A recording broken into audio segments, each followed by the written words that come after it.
Hello, hello. Okay, so today what we're going to do is show you how to terminate an RJ45 head on a Cat5e cable. So you might want to do this if you're making your own patch cords, or maybe your cables are being plugged into a switch directly, or maybe into an IP camera. Whatever the case may be, let's get started. So what you'll do first is take your tool and strip back your cable about 2 inches from the end of the cable. Alright, this tool is actually made to score and not break through the conductor, so that will snap off, and then you want to cut your string inside. Okay, now what I like to do is cut the conductors about an inch, make them about an inch long. Alright, and it just makes things easier. So we're going to do a B pin out, which is 95% of installations that I see are done in B. So let's untwist your orange first, because your orange is going to be your first 2 pins. White orange is 1, solid orange is 2. Now what I usually do is take the brown, which is, they're going to be in position 7 and 8, and just kind of fan those out to the other side. Now your middle conductors, you're going to take your green, untwist that. Now your white green will go in position 3 next to your solid orange.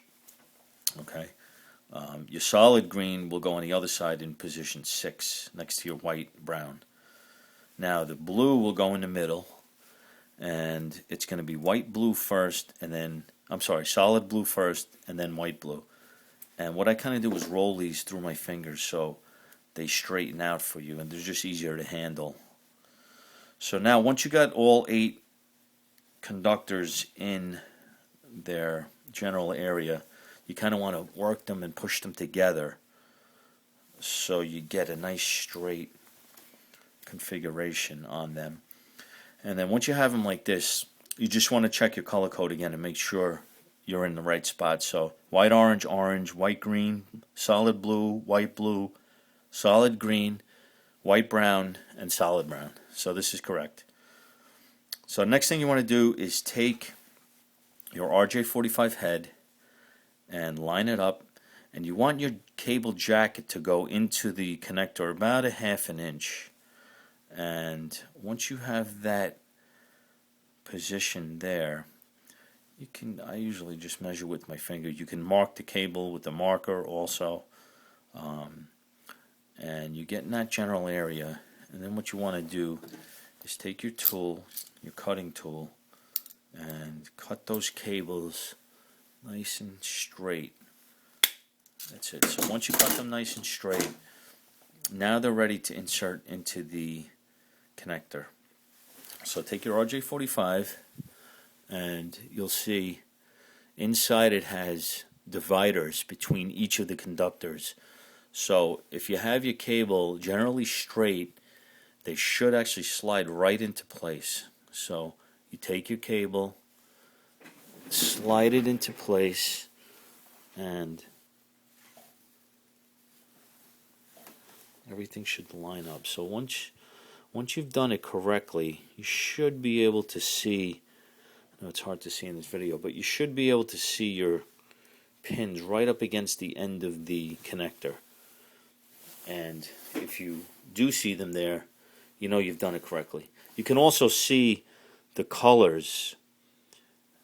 If you look closely, you can see the colors right here at the edge of the connector. So you can, again, make sure your colors are in the right spot.